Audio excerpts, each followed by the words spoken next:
ಮುಂದಿನ ಲೋಕಸಭಾ ಚುನಾವಣೆಯಲ್ಲಿ ಅತಿ ಹೆಚ್ಚು ಸ್ಥಾನವನ್ನ ನಾವು ಗೆಲ್ಲೇಬೇಕು ಅಂತ ಪ್ರತಿ ಪಕ್ಷದವರಿಗೂ ಕೂಡ ಪ್ರತಿಷ್ಠೆ ಅಂತೂ ಇದ್ದೇ ಇದೆ. ಆ ಮೂಲಕ ಅವರು ಕೆಲಸ ಮಾಡ್ತಾನೆ ಇರ್ತಾರೆ, ತಪ್ಪಲ್ಲ. ಆದರೆ ಮೂರು ಪಕ್ಷಗಳಿಗೂ ಒಂದು ಢವಢವ ಢವಢವ ಅಂದ್ರೆ ಭಯ ಕಾಡ್ತಿದೆ. ಹಾಗಾದ್ರೆ ಆ ಭಯ ಏನು? ಒಂದು ಎಕ್ಸ್ಕ್ಲೂಸಿವ್ ಪೊಲಿಟಿಕಲ್ ಬ್ರೇಕಿಂಗ್ ನ್ಯೂಸ್ ಅನ್ನ ಬ್ರೇಕಿಂಗ್ ಬುಲೆಟಿನ್ ನಾವು ಹೊತ್ತು ತಂದಿದ್ದೀವಿ ಆನ್ ವಿಸ್ತಾರ ನ್ಯೂಸ್. ಕರುನಾಡಿನ ಮೂರು ರಾಜಕೀಯ ಪಕ್ಷಗಳನ್ನು ಕೂಡ ಕಾಡ್ತಾ ಇದೆಯಂತೆ ಆ ಭಯ.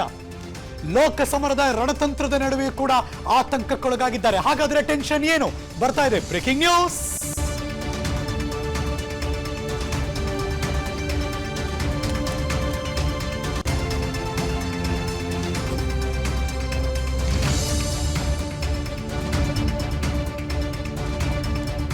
ಲೋಕ ಸಮರದ ನಡುವೆ ಒಂದು ಆತಂಕ ಪಡ್ತಿದ್ದಾರೆ ಮೂರು ಪಕ್ಷಗಳು ಕೂಡ. ಯಾರು ಆರಾಮಾಗಿ ನಾವು ಗೆಲ್ತೀವಿ ಬಿಡ ಅಂತ ಸಿಟ್ ಬ್ಯಾಕ್ ಅಂಡ್ ರಿಲ್ಯಾಕ್ಸ್ ಮೂಡಲ್ಲಿ ಯಾರೂ ಇಲ್ಲ. ಮೂರು ಪಕ್ಷಗಳಿಗೂ ಕೂಡ ದೊಡ್ಡ ಮಟ್ಟದಲ್ಲಿ ಒಂದು ಆತಂಕ, ಒಂದು ಭಯ ಕಾಡ್ತಾ ಇದೆ. ಕೈ ಕಮಲ ದಳಪತಿಗಳನ್ನು ಕೂಡ ಕಾಡ್ತಾ ಇದೆ ಆ ಆತಂಕ. 2024 ಮೂರು ಪಕ್ಷಗಳಿಗೆ ಕಾಡ್ತಿರುವಂತ ಹಾಗಾದ್ರೆ ಆ ಭಯ ಏನು? ಕೆಲವೇ ಕ್ಷಣದಲ್ಲಿ ರಿವೀಲ್ ಮಾಡ್ತಿದ್ದೀವಿ ನಿಮ್ಮ ವಿಸ್ತಾರ ನ್ಯೂಸ್ ಬ್ರೇಕಿಂಗ್ ಬುಲೆಟಿನ್ ನಲ್ಲಿ. ವಿಸ್ತಾರ ನ್ಯೂಸ್ ನ ಸೂಪರ್ ಎಕ್ಸ್ಕ್ಲೂಸಿವ್ ಸುದ್ದಿ. ಆ ಸುದ್ದಿ ಏನು? ಮೂರು ಪಕ್ಷಕ್ಕೂ ಅಂಥದ್ದು ಯಾವ್ದಪ್ಪ ಭಯ? ಎಲ್ಲ ಘಟಾನುಘಟಿ ನಾಯಕರಿದ್ದಾರೆ, ಅವ್ರು ನೋಡದೆ ಇರೋದಾ? ಅವ್ರು ಎದುರಿಸೋಕ್ಕಾಗಲ್ವಾ? ಹಾಗಾದ್ರೆ ಒಂದು ಕ್ಷಣ ಟೆನ್ಷನ್ ನ ಬದಿಗೊತ್ತಿದ್ದಾರೆ, ಏನ್ ಬೇಕಾದ್ರೂ ಆಗ್ಬಿಡುತ್ತೆ. ಅಧಿಕಾರವನ್ನ ಕಳೆದುಕೊಂಡ್ಬಿಡ್ತಾರೆ, ಮತ್ತೊಬ್ರು ಅಧಿಕಾರಕ್ಕೆ ಬಂದು ಬಿಡ್ತಾರೆ. ಹಾಗಾದ್ರೆ ಭಯ ಏನು? ಬರ್ತಾ ಇದೆ ಮತ್ತೊಂದು ಬ್ರೇಕಿಂಗ್ ನ್ಯೂಸ್. ರಾಜ್ಯದಲ್ಲಿ ಅಧಿಕಾರದಲ್ಲಿರುವಂತಹ ಕಾಂಗ್ರೆಸ್ಗೆ ಕಾಡ್ತಿರುವಂತಹ ಭಯ ಏನು? ಅಧಿಕಾರದಲ್ಲಿ ಅವರೇ ಇದ್ದಾರೆ, ಆಡಳಿತ ಅವ್ರ ಕೈಯಲ್ಲೇ ಇದೆ, ಆದ್ರೂ ಕಾಂಗ್ರೆಸ್ಗೆ ಏನು ಭಯ? ತೋರಿಸ್ತೀವಿ ನೋಡಿ. Breaking news number 2.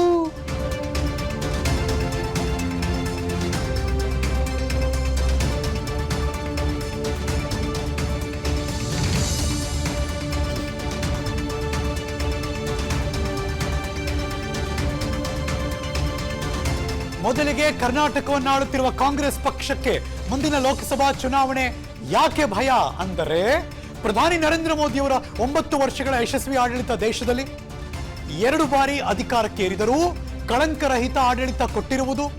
ನಂಬರ್ 3, ರಾಷ್ಟ್ರೀಯತೆಯ ಭಾವನೆಯನ್ನ ಗಟ್ಟಿಯಾಗಿ ಬಿತ್ತುತ್ತಾ ಇರೋದು.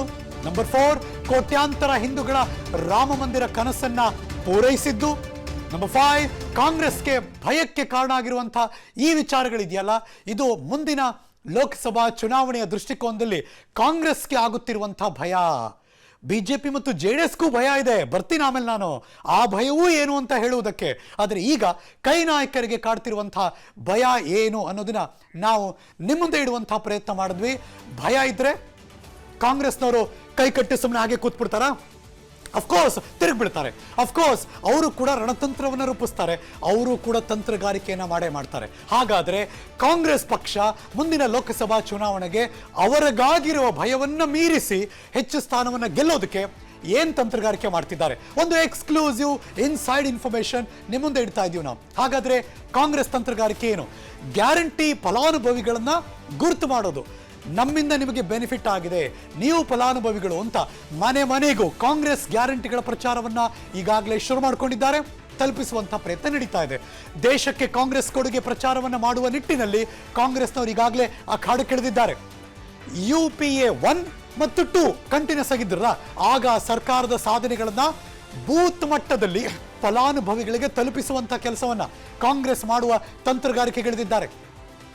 ಬಿಜೆಪಿ ಅಧಿಕಾರಕ್ಕೆ ಬಂದ್ರೆ ಮೀಸಲಾತಿಗೆ ಕೋಕ್ ಅಂತ ಹೇಳಿಕೆ ಕೊಡುವ ಮೂಲಕ ಮತ್ತೆ ನಾವೇ ನಿಮ್ ಜೊತೆ ಇರೋರು ಅಂತ ಕಾಂಗ್ರೆಸ್ನವರು ಜನಮಾನಸದಲ್ಲಿ ಜನರಿಗೆ ತಲುಪಿಸುವಂತಹ ಕೆಲಸವನ್ನ ಮಾಡಕ್ ಬರ್ತಿದ್ದಾರೆ. ಬಿಜೆಪಿ ಅಧಿಕಾರಕ್ಕೆ ಬಂದ್ರೆ ಮೀಸಲಾತಿಗೆ ಕೋಕ್ ಬಿದ್ದ್ಬಿಡುತ್ತೆ, ಹುಷಾರು ಅಂತ ಕಾಂಗ್ರೆಸ್ನವರು ತಮ್ಮ ತಂತ್ರಗಾರಿಕೆಯನ್ನ ಜನರ ಬರಿ ತಗೊಂಡು ಹೋಗಕ್ಕೆ ರೆಡಿ ಆಗ್ತಾ ಇದ್ದಾರೆ. ನಂಬರ್ 1 ಕಾಂಗ್ರೆಸ್ಗಾಗೋ ಭಯ, ನಂಬರ್ 2 ಕಾಂಗ್ರೆಸ್ನ ತಂತ್ರಗಾರಿಕೆ. ಎರಡನ್ನೂ ಕೂಡ ನಿಮ್ಮ ಮುಂದೆ ಇಟ್ವಿ. ಹಾಗಾದ್ರೆ ಬಿಜೆಪಿ ಅದನ್ನು ಹೇಳ್ತೀವಿ ನೋಡಿ. ಕರ್ನಾಟಕದಲ್ಲಿ ಬಿಜೆಪಿಗೆ ಕಾಡ್ತಿರುವಂತಹ ಭಯ ಏನು? ಬರ್ತಾ ಇದೆ ಮಗದೊಂದು ಬಿಜೆಪಿ ಪಾಳೆಯದ ಇನ್ಸೈಡ್ ಇನ್ಫಾರ್ಮೇಶನ್ ಬ್ರೇಕಿಂಗ್ ನ್ಯೂಸ್. ರಾಜ್ಯದಲ್ಲಿ ಕಾಂಗ್ರೆಸ್ ಬಹುಮತದ ಸರ್ಕಾರ ಇದೆ, ಹಾಗಾಗಿ ಒಂದಷ್ಟು ಭಯ ಇದ್ದೇ ಇರುತ್ತೆ. Breaking news number 2.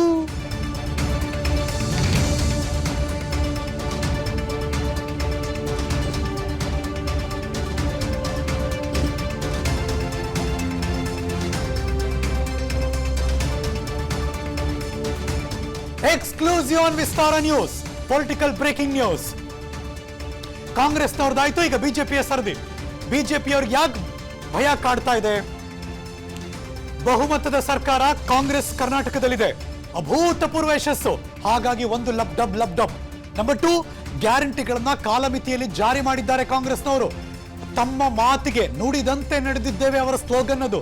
ಬಿಕಾಸ್ ಆಯಾ ಕಾಲಘಟ್ಟದಲ್ಲಿ 6-7 ತಿಂಗಳಿಂದ ನಿಧಾನಕ್ಕೆ ಹೆಣ್ಣು ಮಕ್ಕಳಿಗೆ, ಉದ್ಯೋಗ ಇಲ್ಲದಿರೋರಿಗೆ, ಮನೆಗೆ ಗೃಹಲಕ್ಷ್ಮಿ, ಕರೆಂಟು, ಏನೇನ್ ಪ್ರಾಮಿಸ್ ಮಾಡಿದ್ರೋ ಒನ್ ಬೈ ಒನ್ ಕೊಡ್ತಾ ಇದ್ದಾರೆ ಜನರಿಗೆ. ಹಾಗಾಗಿ ಗ್ಯಾರಂಟಿಗಳನ್ನ ಕಾಲಮಿತಿಯಲ್ಲಿ ಜಾರಿ ಮಾಡ್ತಿರೋದು.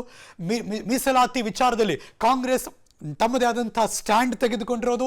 ಸದಾಶಿವ ಆಯೋಗ ಸ್ವೀಕಾರ ಮಾಡಿ ಕೇಂದ್ರಕ್ಕೆ ಶಿಫಾರಸನ್ನ ಮಾಡಿದ್ದು. ಅಂದ್ರೆ ನಮ್ಮ ಕೆಲಸ ನಾವು ಮಾಡಿದ್ದೀವಿ, ಇನ್ನೇನಿದ್ರು ಕೇಂದ್ರ ನೋಡ್ಕೋಬೇಕು, we are done hour job ಅಂತ ಈ ಕಡೆಯಿಂದ ತಮ್ಮದೇ ಆದಂತಹ ಸ್ಟ್ಯಾಂಡ್ ತೆಗೆದುಕೊಳ್ತಾ ಇರೋದು. ಮೀಸಲಾತಿ ನಿರ್ಧಾರ ರಾಜ್ಯಗಳಿಗೆ ಕೊಡೋದಕ್ಕೆ ಅಧಿಕಾರವನ್ನ ಕೇಳ್ತಾ ಇರೋದು. 2 ವರ್ಷದ ಬಳಿಕ DK ಶಿವಕುಮಾರ್ CM ಆಗ್ತಾರೆ ಅನ್ನುವ ಚರ್ಚೆ ಜೀವಂತವಾಗಿ ಈಗಲೂ ಇಟ್ಕೊಂಡಿರೋದು. JDS ಜೊತೆ ಮೈತ್ರಿ ಮಾಡಿಕೊಂಡಿರುವುದಕ್ಕೆ ಕೆಲ ನಾಯಕರ ವಿರೋಧ ಇರುವುದು. JDS ಜೊತೆಗಿನ ಮೈತ್ರಿ ಒಳಪೆಟ್ಟು ನೀಡುವಂತಹ ತನಕ ಭಾರತೀಯ ಜನತಾ ಪಕ್ಷದಲ್ಲಿ ಆ ಭಯಗಳಿವೆ ಅನ್ನೋದು ಇನ್ಸೈಡ್ ಇನ್ಫಾರ್ಮೇಶನ್. ಅವರ ನಡುವೆ ಆಗುತ್ತಿರುವಂತಹ ಭಯದ ಚರ್ಚೆ ಇದು. ಹಾಗಾಗಿ ಬಿಜೆಪಿಯವರು ಕೂಡ ಏನು ಸುಮ್ಮನೆ ಕೂರಲ್ವಲ್ಲ, ಬಿಜೆಪಿಯವರು ಕೂಡ ಕಾಂಗ್ರೆಸ್ನವರ ಹಾಗೆ ತಂತ್ರಗಾರಿಕೆಯನ್ನ ಮಾಡ್ತಾರೆ. ಹಾಗಾದ್ರೆ ಆ ತಂತ್ರಗಾರಿಕೆ ಇರು. ಮತ್ತೊಂದು ಎಕ್ಸ್ಕ್ಲೂಸಿವ್ ಮಾಹಿತಿಗಳನ್ನು ನಿಮ್ಮ ಮುಂದೆ ಇಡ್ತಾ ಇದ್ದೀವಿ. ಬಿಜೆಪಿಯ ತಂತ್ರಗಾರಿಕೆ ಏನು? Let's go. ಸರ್ಕಾರದ ಗ್ಯಾರಂಟಿ ವೈಫಲ್ಯಗಳನ್ನ ಮನೆಗೆ ತಲುಪಿಸೋದು. ಹೇಗೆ ಗ್ಯಾರಂಟಿಗಳನ್ನ, ಫಲಾನುಭವಿಗಳನ್ನ ಕಂಡುಹಿಡಿತಾರ ಅವರು, ಇವರು ಅದರ ವೈಫಲ್ಯಗಳನ್ನ ಜನರಿಗೆ ತಲುಪಿಸೋದು. ಬೂತ್ ಮಟ್ಟದ ಕಾರ್ಯಕರ್ತರಿಗೆ ಸೂಚನೆ ಕೊಟ್ಟಿದ್ದಾರೆ ಈಗಾಗಲೇ ರಾಜ್ಯ ಘಟಕ. ಅಯೋಧ್ಯೆಯ ರಾಮನ ಬಗ್ಗೆ, ಕಾಂಗ್ರೆಸ್ ನಿಲುವಿನ ಬಗ್ಗೆ ಅವಾಗವಾಗ ಚರ್ಚೆ ಮಾಡುವುದು ಭಾರತೀಯ ಜನತಾ ಪಕ್ಷದ ತಂತ್ರಗಾರಿಕೆ ಭಾಗ. ರಾಮ ಮಂದಿರದ ಬಗ್ಗೆ ಕಾಂಗ್ರೆಸ್ ನಡೆಯನ್ನ ಜನರಿಗೆ ತಿಳಿಸುವುದು. ಅವರ ವಿರೋಧ ಏನು, ಹೇಗಿರಬೇಕಾಗಿತ್ತು ಅಂತ ರಾಮ ಮಂದಿರದ ಬಗ್ಗೆ ಕಾಂಗ್ರೆಸ್ ನಡೆಯನ್ನ ತಿಳಿಸುವಂತಹ ಆಲೋಚನೆ ಕೂಡ ಭಾರತೀಯ ಜನತಾ ಪಕ್ಷದ ತಂತ್ರಗಾರಿಕೆಯ ಭಾಗವಾಗಿದ್ದೇ ಇದೆ. ಸೊ ಹಾಗಾಗಿ ಅವರು ಕೂಡ ಹಿಂದೆ ಬಿದ್ದಿಲ್ಲ. ಅವರು ಕೂಡ ತಂತ್ರ ಪ್ರತಿತಂತ್ರ ಎಲ್ಲ ತಂತ್ರ ಸೂತ್ರ ಎಲ್ಲವನ್ನು ಕೂಡ ಅವರು ಹೆಣಿತಿದ್ದಾರೆ. ಇಷ್ಟಕ್ಕೆ ನಿಲ್ತಾ ಅಂದ್ರೆ JDSನವರು ಕೂಡ ಇದ್ದಾರಲ್ವಾ, ಹಾಗಾದ್ರೆ JDS ಭಯ ಏನು? ಬರ್ತಾ ಇದೆ ಮತ್ತೊಂದು ಬ್ರೇಕಿಂಗ್ ನ್ಯೂಸ್. ರಾಜ್ಯದಲ್ಲಿ JDS ನಾಯಕರಿಗೆ ಕಾಡುತ್ತಿರುವಂತಹ ಭಯ ಏನು? Breaking news number 3.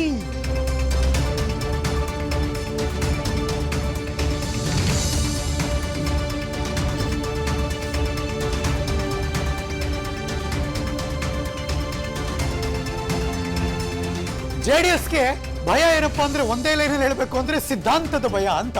JDS ನಾಯಕರಿಗೆ ಕಾಡ್ತಿರುವಂತಹ ಭಯ ಯಾಕೆಂದ್ರೆ ಒಂದೊಂದೊಂದು ಚುನಾವಣೆಯಲ್ಲಿ ಒಬ್ಬೊಬ್ಬರ ಜೊತೆ ಮೈತ್ರಿ ಮಾಡ್ಕೋತಾರೆ, ಪಕ್ಷಕ್ಕೆ ಯಾವುದೇ ಸಿದ್ಧಾಂತ ಇಲ್ಲ ಅನ್ನೋ ಅಪಪ್ರಚಾರ ನಡೀತಾ ಇದೆ. ಬಿಜೆಪಿಯ ಬಿ ಟೀಮ್ ಅಂತ ಈ ಮೊದಲು ಕರೆದ್ರು, ಈಗಲೂ ಕರೀತಾ ಇದ್ದಾರೆ ಕೈ ನಾಯಕರು. ಹಳೆ ಮೈಸೂರು ಭಾಗದ ಒಕ್ಕಲಿಗ ಸಮುದಾಯದ ಓಟ್ ಕೈ ತಪ್ಪುವ ಆತಂಕ. This is very very crucial. ಹಾಗಾಗಿ JDSನವ್ರಿಗೆ ಈ ಭಯ ಕಾಡ್ತಾ ಇದೆ ಅಂತ. ಹಾಗಾದ್ರೆ JDSನವರು ಕೂಡ ಸುಮ್ಮನೆ ಕೂರಲ್ಲ, ಅವರು ಕೂಡ ಲೋಕಸಭಾ ಚುನಾವಣೆಗೆ ತಂತ್ರಗಾರಿಕೆಯನ್ನು ಮಾಡ್ತಾರೆ. ಹಾಗಾದ್ರೆ ಆ ತಂತ್ರಗಾರಿಕೆಯ ಭಾಗ ಏನು ಅಂತ ಹೇಳ್ತಿದ್ವಿ. DK ಶಿವಕುಮಾರ್ ಮುಖ್ಯಮಂತ್ರಿ ಆಗಲ್ಲ ಅಂತ ಅವರು ಪ್ರಚಾರವನ್ನ ಮಾಡಕ್ ಶುರು ಮಾಡೋದು. ಬಿಕಾಸ್ ಆ ಸಮುದಾಯದ ಓಟ್ ಬೇಕಲ್ವಾ. ಸೊ ಹಾಗಾಗಿ ಸಿದ್ದರಾಮಯ್ಯನವರು CM ಸ್ಥಾನ ಬಿಟ್ಟು ಕೊಡೋದಿಲ್ಲ ಅಂತ ಇವರು ಕೂಡ ಪ್ರಚಾರವನ್ನು ಮಾಡಕ್ ಶುರು ಮಾಡೋದು. ಹಾಗಾಗಿ ಒಕ್ಕಲಿಗರೇ ಅಥವಾ ಸಮುದಾಯದವರೇ ನಮ್ಮ ಜೊತೆಗಿರಿ ಅಂತ ಮೆಸೇಜು. ಗ್ಯಾರಂಟಿ ವೈಫಲ್ಯದ ಬಗ್ಗೆ ಚರ್ಚೆಯನ್ನ ಅವಾಗ ಮಾಡ್ತಾ ಇರೋದು. ಇವೆಲ್ಲವೂ ಕೂಡ JDSನ ತಂತ್ರಗಾರಿಕೆ ಭಾಗವಾಗಿ ಕಂಟಿನ್ಯೂಸ್ ಆಗಿ ಅವರು ಕೂಡ ಭಯದಿಂದ ಹೊರಬರುವುದಕ್ಕೆ ಆ ತಂತ್ರಗಾರಿಕೆಯನ್ನು ಪ್ರಯೋಗ ಮಾಡ್ತಿದ್ದಾರೆ. ಲೆಟ್ಸ್ ಗೋ ಕ್ವಿಕ್ ಆಗಿ. ನನ್ನ ಸಹೋದ್ಯೋಗಿ ಪೊಲಿಟಿಕಲ್ ಬ್ಯೂರೋ ಮುಖ್ಯಸ್ಥ ಮಾರುತಿ ಪಾವಗಡ ನೇರ ಸಂಪರ್ಕದಲ್ಲಿ ಜಾಯಿನ್ ಆಗ್ತಿದ್ದಾರೆ. ಮಾರುತಿ ನಮಸ್ಕಾರ, ವೆರಿ ಗುಡ್ ಮಾರ್ನಿಂಗ್. JDSಗೆ ಸಿದ್ಧಾಂತದ ಭಯ, ಕಾಂಗ್ರೆಸ್ನವರಿಗೆ ರಾಮ ಭಯ ಅಥವಾ ಬಿಜೆಪಿಯವರಿಗೆ ಗ್ಯಾರಂಟಿಗಳ ಭಯ. ಈ ಭಯ ಹೋಗಿಸ್ಕೊಳ್ಳೋದಕ್ಕೆ ಅವರು ಟ್ರೈ ಮಾಡ್ತಿರ್ಬೋದು. ಬಟ್ ಹೇಗೆ ನಡೀತಾ ಇದೆ ಈ ರಾಜಕೀಯದ ಲೆಕ್ಕಾಚಾರ? Harish Nagaraj, very good morning. 2024 Lok Sabha ಚುನಾವಣೆಯನ್ನ 3 ಪಕ್ಷಗಳು ಕೂಡ ಪ್ರತಿಷ್ಠೆಯಾಗಿ ತೆಗೆದುಕೊಂಡಿದ್ದಾವೆ. ಆದ್ರೆ ತಂತ್ರಗಾರಿಕೆಯ ನಡುವೆ ಒಂದಷ್ಟು ವಿಚಾರಗಳು ಹೆಚ್ಚು ಚರ್ಚೆ ಆಗ್ತಾ ಇರುವಂತದ್ದು. 3 ಪಕ್ಷಗಳಲ್ಲೂ ಕೂಡ ಒಂದಷ್ಟು ಭಯ ಕಾಡ್ತಾ ಇರುವಂತದ್ದು. ಅದರಲ್ಲೂ ಪ್ರಮುಖವಾಗಿ ಕಾಂಗ್ರೆಸ್ ಹೈಕಮಾಂಡ್ ಮಾಡಿದಂತಹ ಎಡವಟ್ಟಿನ ನಿರ್ಧಾರಗಳಿಂದಾಗಿ ರಾಜ್ಯ ಕಾಂಗ್ರೆಸ್ಗೆ ಏನು ವರಿಷ್ಠರು ಟಾರ್ಗೆಟ್ 20 ಅಂತ ಕೊಟ್ಟಿದ್ದಾರೆ, ಅದನ್ನ ರೀಚ್ ಆಗೋದಕ್ಕೆ ಆತಂಕ ಕಾಡ್ತಾ ಇದೆ. ಒಂದು ಕಡೆ ಮೋದಿ ಅವರ ವರ್ಚಸ್ಸು, ಮತ್ತೊಂದು ಕಡೆ ಅಯೋಧ್ಯೆ ವಿಚಾರದಲ್ಲಿ ಕಾಂಗ್ರೆಸ್ ಹೈಕಮಾಂಡ್ ತೆಗೆದುಕೊಂಡಂತಹ ಒಂದು ನಿರ್ಧಾರಗಳಿಂದ ನಾವು ಯಾವ ರೀತಿಯಾಗಿ ಹೊರಗಡೆಗೆ ಬರಬೇಕು ಅನ್ನುವಂತ ಒಂದು ಆತಂಕ ಕಾಡ್ತಾ ಇರುವಂತದ್ದು. ಹೀಗಾಗಿ ಕಾಂಗ್ರೆಸ್ ಹೈಕಮಾಂಡ್ ಕೊಟ್ಟಿರುವಂತಹ ಒಂದು ಟಾಸ್ಕ್ ಅನ್ನ ಅಷ್ಟೊಂದು ಸುಲಭವಾಗಿ ನಾವು ರೀಚ್ ಆಗೋದಕ್ಕೆ ಬಿಜೆಪಿ ಅವರು ಬಿಡೋದಿಲ್ಲ, ನಮ್ಮ ಒಳ ತಪ್ಪುಗಳೇ ಅದಕ್ಕೆ ಕಾರಣವಾಗ್ತವೆ ಅನ್ನುವಂತ ಒಂದು ಆತಂಕ ಸಿದ್ದರಾಮಯ್ಯ ಮತ್ತೆ ಡಿ ಕೆ ಶಿವಕುಮಾರ್ ಅವ್ರಿಗೆ ಕಾಡ್ತಾ ಇರುವಂತದ್ದು. ಹಾಗಂದ ಮಾತ್ರಕ್ಕೆ ಸಿದ್ದರಾಮಯ್ಯ ಮತ್ತೆ ಡಿ ಕೆ ಶಿವಕುಮಾರ್ ಅವರು ಈಗಾಗಲೇ ಸೋಲಪ್ಕೊಂಡಿದ್ದಾರೆ ಅಂತಲ್ಲ, ಆದ್ರೆ ಗೆಲ್ಲೋದಕ್ಕೆ ಯಾವ ರೀತಿಯಾಗಿ ತಂತ್ರ, ಪ್ರತಿತಂತ್ರ, ಕುತಂತ್ರ ಮಾಡಬೇಕು ಅನ್ನುವಂತ ಒಂದು ಲೆಕ್ಕಾಚಾರವನ್ನ ಸಹಜವಾಗಿ ಮೂರು ಪಕ್ಷದವರು ಕೂಡ ಮಾಡ್ತಾ ಇದ್ದಾರೆ. ಇದು ರಾಜಕೀಯವಾಗಿ ರಾಜಕೀಯ ಪ್ಲಾನಿಂಗ್ ಅಲ್ಲಿ ಇದ್ರ ರೀತಿ ಒಂದ್ ರೀತಿ ಸ್ಲೋಗನ್ ಇದ್ದಂಗೆ, ತಂತ್ರ, ಪ್ರತಿತಂತ್ರ, ಕುತಂತ್ರ, ಈ ಮೂರು ಸೇರಿದ್ರೆ ಇಸ್ ಈಕ್ವಲ್ ಟು ಗೆಲುವು ಅನ್ನುವಂಥದ್ದು. ಹಾಗಾಗಿ ಈ ಕಡೆ ಬಿಜೆಪಿ ಅವರು ಕೂಡ ಅದೇ ರೀತಿಯಾದಂತಹ ಒಂದು ಒಳಪೆಟ್ಟುಗಳ ಭಯ ಈ ಬಾರಿ ಕಾಡ್ತಾ ಇದೆ. ಯಾಕಂತ ಹೇಳಿದ್ರೆ 25+1 ಮಂಡ್ಯದಲ್ಲಿ ಸುಮಲತಾ ಗೆಲ್ಲೋದಕ್ಕೆ ಕೂಡ ಬೆಂಬಲವೂ ಕೂಡ ಇತ್ತು. 26 ಸ್ಥಾನಗಳನ್ನ ಏಕಪಕ್ಷೀಯವಾಗಿ ಅವತ್ತು ಚುನಾವಣೆಯನ್ನು ಎದುರಿಸಿ ಗೆದ್ದಿದ್ರು. ಆದ್ರೆ ಈ ಬಾರಿ ಜೆಡಿಎಸ್ ಜೊತೆ ಮೈತ್ರಿ ಮಾಡ್ಕೊಂಡಿರೋದ್ರಿಂದ ಬಹುತೇಕ ಕೆಲವೊಂದಷ್ಟು ಕ್ಷೇತ್ರಗಳಲ್ಲಿ ಕ್ಲಾರಿಟಿ ಅಥವಾ ಕ್ಲಿಯರ್ ಪಿಕ್ಚರ್ ಇನ್ನೊಂದು 2 ವಾರದಲ್ಲಿ 3 ಪಕ್ಷಗಳಿಂದ ಸಿಗೋ ಸಾಧ್ಯತೆ ಇದೆಯಾ? ಚಿಕ್ಕದಾಗಿ ವೆರಿ ಶಾರ್ಟ್ ಆನ್ಸರ್. ಖಂಡಿತವಾಗಿ ಈ ವಾರದ ಕೊನೆಯಲ್ಲಿ ಬಹುತೇಕ ಮಾಜಿ ಮುಖ್ಯಮಂತ್ರಿ ಕುಮಾರಸ್ವಾಮಿ, ಯಡಿಯೂರಪ್ಪ ಮತ್ತೆ ರಾಷ್ಟ್ರೀಯ ನಾಯಕರುಗಳು ಇದಕ್ಕೆ ಒಂದು ರೀತಿಯಾದಂತಹ ಒಂದು ಸ್ಟ್ರಾಟಜಿಯನ್ನ ಮಾಡ್ಕೊಳ್ಳೋದಕ್ಕೆ ನಿರ್ಧಾರವನ್ನ ಮಾಡಿದ್ದಾರೆ. ಎಲ್ಲೆಲ್ಲಿ ಒಳಪೆಟ್ಟು ಸಿಗಬಹುದು, ನಾವು ಏನು ಸ್ಟ್ರಾಟಜಿಯನ್ನ ಮಾಡ್ಬೇಕು ಅಂತ. ಅದೇ ರೀತಿ ಕಾಂಗ್ರೆಸ್ ಅಲ್ಲೂ ಕೂಡ ಅಂತದ್ದೇ ಒಂದು ಸ್ಟ್ರಾಟಜಿ ಮಾಡ್ತಾ ಇದ್ದಾರೆ. ಕಾಂಗ್ರೆಸ್ಗೆ ಇಡೀ ದೇಶದಲ್ಲಿ ನಾವು ಕಂಪೇರ್ ಮಾಡೋದೇ ಆದ್ರೆ ಕರ್ನಾಟಕವನ್ನು ಹೊರತುಪಡಿಸಿದ್ರೆ ಬೇರೆ ರಾಜ್ಯಗಳಲ್ಲಿ ಇಷ್ಟು ದೊಡ್ಡ ಮಟ್ಟದ ಒಂದು ಶಕ್ತಿ ಇಲ್ಲ. ಹೀಗಾಗಿ ಮೈತ್ರಿ ಮಾಡ್ಕೊಂಡ್ರು ಕೂಡ ಮೈತ್ರಿಯನ್ನು ಓವರ್ಟೇಕ್ ಮಾಡಿ ಗೆಲ್ಲಲೇಬೇಕಾಗಿರುವಂತಹ ಒಂದು ಅನಿವಾರ್ಯತೆ ರಾಜ್ಯ ಕಾಂಗ್ರೆಸ್ಗೆ ಇದೆ. ಸಹಜವಾಗಿ 2023 ವಿಧಾನಸಭಾ ಚುನಾವಣೆಯಲ್ಲಿ ಬಹಳಷ್ಟು ಹೀನಾಯವಾಗಿ ಸೋತಿರುವಂತಹ ಜೆಡಿಎಸ್ಗೆ ಪ್ರಮುಖವಾದಂತಹ ಒಂದು ಚುನಾವಣೆ ಲೋಕಸಭಾ ಚುನಾವಣೆ. ಈ ಚುನಾವಣೆಯಲ್ಲಿ 4 ಸ್ಥಾನ ಗೆದ್ದಿದ್ದೆ ಆದ್ರೆ ಅವರು ಮತ್ತೆ ಜೀವಂತವಾಗಿ ರಾಜಕೀಯವಾಗಿ ಒಂದಷ್ಟು ಸುಭದ್ರ ಸ್ಥಾನಕ್ಕೆ ಬರೋದಕ್ಕೆ ಕಾರಣ ಆಗ್ಬೋದು. ಜೊತೆಗೆ ಲೋಕಸಭಾ ಚುನಾವಣೆಯಲ್ಲಿ ಮತ್ತೊಮ್ಮೆ ಮೋದಿ ಅವರ ಕೈ ಮೇಲುಗೈ ಆದ್ರೆ ಇಲ್ಲಿನ ಸರ್ಕಾರ ಅಷ್ಟೊಂದು ಸೇಫ್ ಅಲ್ಲ ಅನ್ನುವಂತ ಒಂದು ಸಂದೇಶವೂ ಕೂಡ ಕಾಂಗ್ರೆಸ್ ನಾಯಕರಿಗೆ ಕಾಡ್ತಾ ಇರುವಂತಹ. ಈ ಕ್ಷಣದ ಮಾಹಿತಿಯನ್ನು ಅಪ್ಡೇಟ್ ಮಾಡಿದ್ದಕ್ಕೆ. ಅನುಕ್ಷಣದ ಸುದ್ದಿಗಳಿಗಾಗಿ ವಿಸ್ತಾರ ನ್ಯೂಸ್ ಯೂಟ್ಯೂಬ್ ಚಾನೆಲ್ ಸಬ್ಸ್ಕ್ರೈಬ್ ಮಾಡಿ. ಹೊಸ ಸುದ್ದಿಗಳ ನೋಟಿಫಿಕೇಶನ್ಗಾಗಿ ಬೆಲ್ ಐಕಾನ್ ಕ್ಲಿಕ್ ಮಾಡಿ. ಲೇಟೆಸ್ಟ್ ಅಪ್ಡೇಟ್ಸ್ಗಾಗಿ www.vistaranews.com ವೆಬ್ಸೈಟ್ಗೆ ವಿಸಿಟ್ ಮಾಡಿ. ಅಂಗೈಯಲ್ಲೇ ಜಗತ್ತಿನ ಸುದ್ದಿ ತಿಳಿಯಲು ವಿಸ್ತಾರ ನ್ಯೂಸ್ ಕನ್ನಡ ಆಪ್ ಡೌನ್ಲೋಡ್ ಮಾಡಿ.